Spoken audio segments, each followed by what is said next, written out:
Bonjour à tous, aujourd'hui je vous présente ces petits instruments de lumière, le Nine Light Pavotube 6C. Et je vais vous parler non seulement de la famille des pavotubes, mais je vais aussi vous parler d'une chose qui est très importante sur les lumières qui existent aujourd'hui.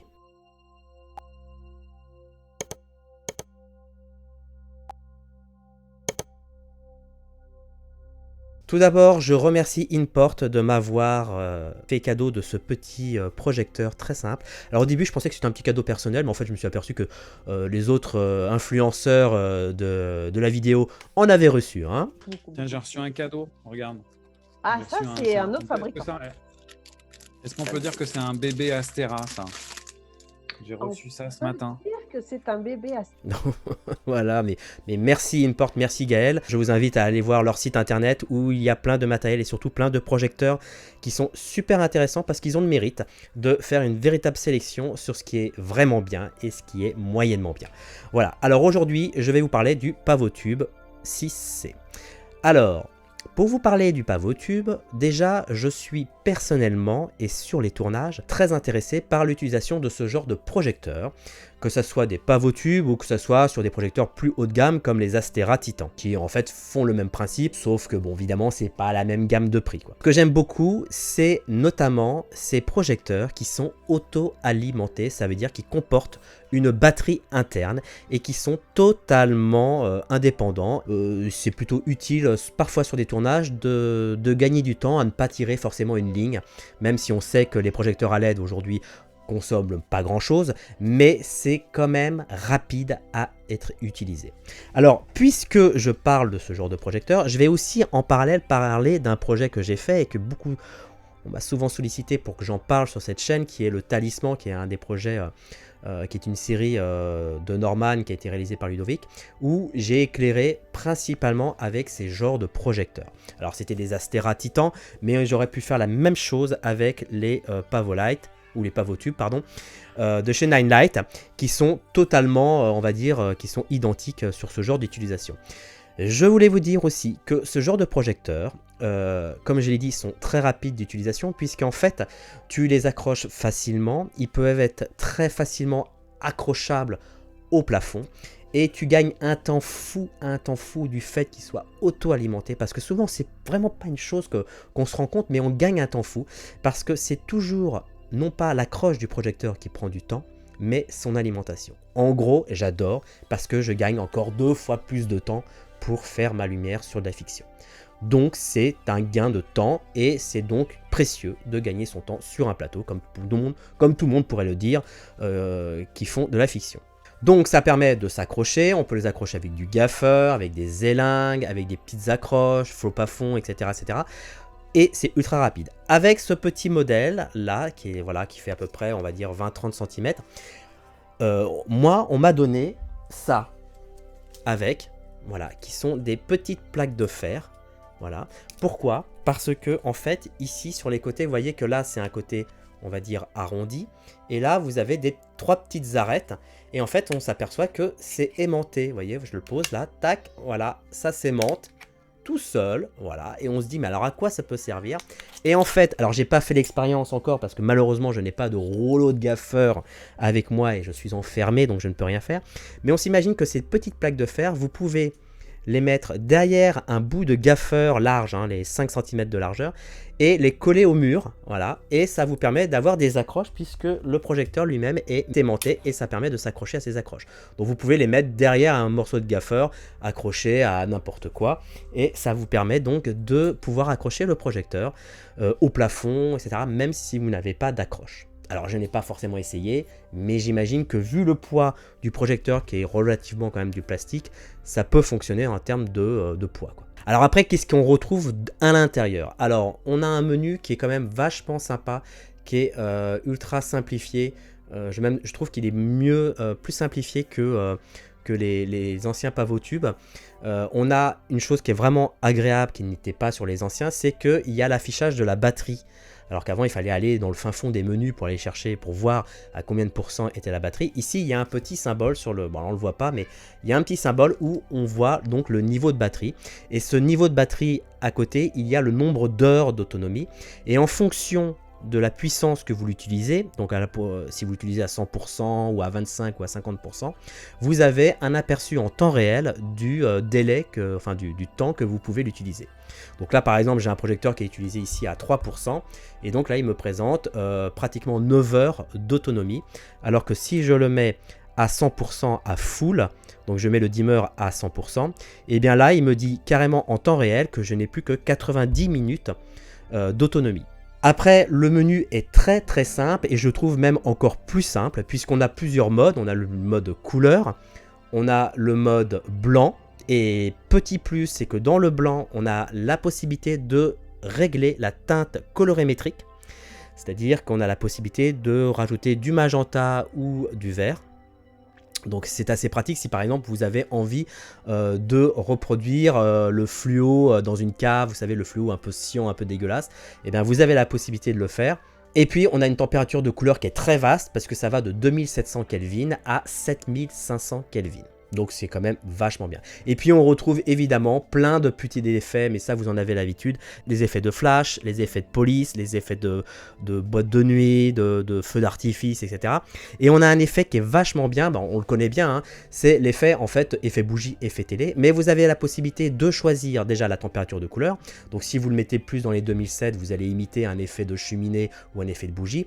Et si vous le montez à 7500 Kelvin, vous allez pouvoir imiter un effet de télé. Et ce qui est bien, c'est que vous avez donc deux valeurs de pourcentage sur lequel vous voulez que le scintillement se fasse, et puis surtout le réglage de la vitesse, donc il est assez paramétrable, ce qui est vachement pratique. Petit plus, il se recharge ici avec une prise USB-C, hein, donc les nouvelles prises USB-C. Donc ça c'est assez pratique parce que vous savez très bien que quand vous le mettez en charge, c'est un avantage parce que l'USB-C, on peut le mettre dans n'importe quel côté sans forcer le trompeur. Alors j'ai pas le prix avec moi, mais vous le retrouvez sur internet, ou je vous le mettrai dans la description. Mais bref, c'est un super produit. Je voulais aussi ajouter, évidemment, si les constructeurs m'entendent, etc. Moi, j'ai un véritable souhait. Donc en faisant pas mal de fiction et en travaillant évidemment toujours dans la rapidité même, et d'ailleurs je vais même te dire, même quand c'est des projets où il y a de l'argent, où il y a du budget, où on a des équipes et tout, à un moment donné on est toujours amené à travailler dans la rapidité. Moi, ce que j'aimerais, le souhait, c'est que en fait les constructeurs, alors c'est peut-être un peu trop demandé, c'est peut-être trop cher, c'est peut-être compliqué à mettre en place, mais ce que j'aimerais, c'est qu'en fait que tous les projecteurs, il y a la possibilité d'avoir une petite batterie interne qui permet d'alimenter le projecteur, pas forcément sur des autonomies très longues, 1 heure, 2 heures, mais même un quart d'heure. Ne serait-ce que un quart d'heure ou même 10 minutes. Je vous explique pourquoi. Vous savez, quand on travaille, qu'on demande par exemple, mets un projecteur là, ici, en contre, en face, etc.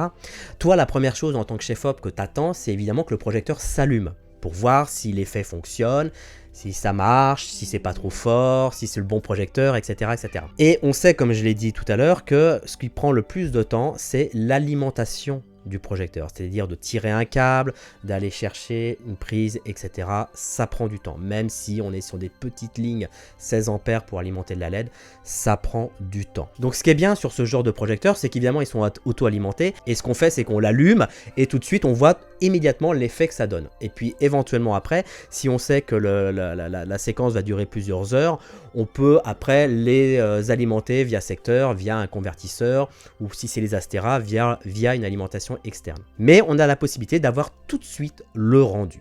Et ce qui serait bien, c'est que parfois sur les projecteurs, même sur des projecteurs qui peuvent faire par exemple 300 watts, c'est d'avoir la possibilité de l'allumer et de voir l'effet, de pratiquement commencer, éventuellement commencer à tourner, et entre deux prises, on finit de l'alimenter sur secteur. Donc je vais vous parler aussi de cette séquence que j'ai tournée où il y a pas mal de ce genre de projecteurs, des Astera, etc. qui sont auto-alimentés parce qu'on tourne dans la rue, donc ça va très vite. Et en contre, ici, j'avais mis un projecteur Philex, un Q8, qui était qu'il fallait alimenter, et on galérait parce que évidemment on cherchait une prise secteur et on était branché donc dans un bar qui était à l'angle, et malheureusement le bar fermait et on s'est retrouvé sans courant alors qu'il restait plus qu'une prise à faire, et donc on a perdu facilement, je dirais, un quart d'heure à 20 minutes à aller chercher, vous voyez, une autre prise quelque part. Et c'est vrai que si les projecteurs avaient parfois une petite autonomie, une petite batterie interne qui permettait de pouvoir les garder 10 minutes ou un quart d'heure, ça serait vraiment top. Quand par exemple il y a une panne de courant ou que d'un seul coup on n'a plus le courant, ou comme je l'ai dit tout à l'heure, on le met en place et on l'allume, et puis après pendant que moi je suis là, regardez l'effet que ça fait, eh bien l'électro il a la possibilité donc d'aller le brancher et de l'alimenter sur secteur. Bref, d'avoir une petite batterie qui s'auto-recharge automatiquement à partir du moment où il est sur secteur, c'est plutôt pratique. Je sais par exemple que sur Dark Story, mon chef électro, Marco Vieira, eh bien quand on l'utilisait notamment dans la scène avec Dominique Pinon réalisée par François Descraques, quand on tenait dans la cabane, on était dans une ambiance un peu feutrée, chaude, lumière tungstène et tout.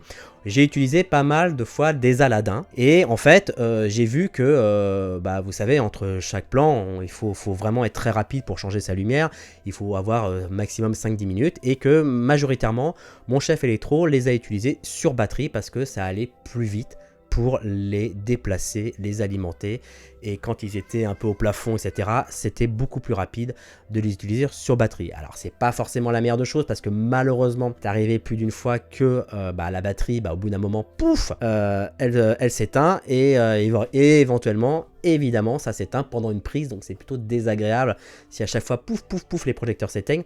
Mais en tout cas, c'est plutôt pratique parce que souvent il me mettait une batterie, je regardais l'effet et si l'effet était convenable, et bien après il allait mettre son secteur. Et c'est pour ça qu'en voyant ce genre de procédé, je me dis que ça serait pas mal s'il y avait des petites batteries internes qui pourraient alimenter, notamment sur les projecteurs qui sont de faible puissance, qui sont pas puissants, qui doivent faire 50 ou 100 watts, d'avoir une petite batterie interne permettant de pouvoir déjà voir l'effet avant d'aller câbler la source. Voilà, je suis peut-être le seul à demander ça, c'est sûrement par rapport à une méthodologie de travail, mais moi c'est la réflexion que je me suis fait pas mal de fois sur des tournages, et même sur des tournages où on avait du temps et où on avait du budget, etc. Parfois on fait des plans un peu à l'arrache, et c'est vrai qu'on a tendance un peu à se rabattre sur ce genre de projecteur, ou même par exemple se rabattre sur les petits projecteurs, les petites minettes, où j'ai déjà fait une vidéo là-dessus, qui sont pratiques parce que ça permet d'avoir une lumière rapide, efficace.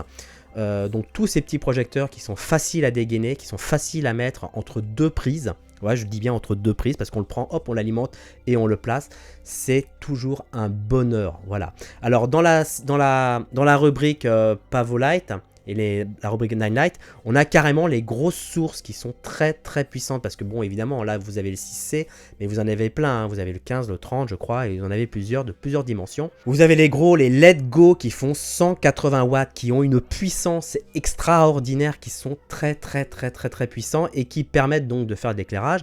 Ils sont aussi équipés avec du Snap Grid, ce qui est pratique parce que pour canaliser le flux, et qui font presque 180 watts et mais à cette puissance là, ils ne sont pas sur batterie, ils sont forcément aussi sur secteur, c'est simplement le petit inconvénient, mais en même temps sur 180 watts c'est un peu compliqué de les alimenter en autonomie. Pareil là, c'est dommage qu'il n'y a pas une petite batterie quand même interne, de pas longtemps d'autonomie, qui permettrait donc de pouvoir les alimenter, enfin en tout cas de les allumer avant de les alimenter, vous voyez.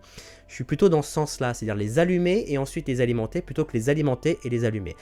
C'est toujours 5 minutes de gagner. Alors après, c'est sûr que j'imagine la critique, c'est oui, alors ils ont mis une batterie, vous avez que 10 minutes d'autonomie, c'est du foutage de gueule. C'est sûr que si on ne l'explique pas pourquoi et comment, je comprends que ça peut être très mal perçu.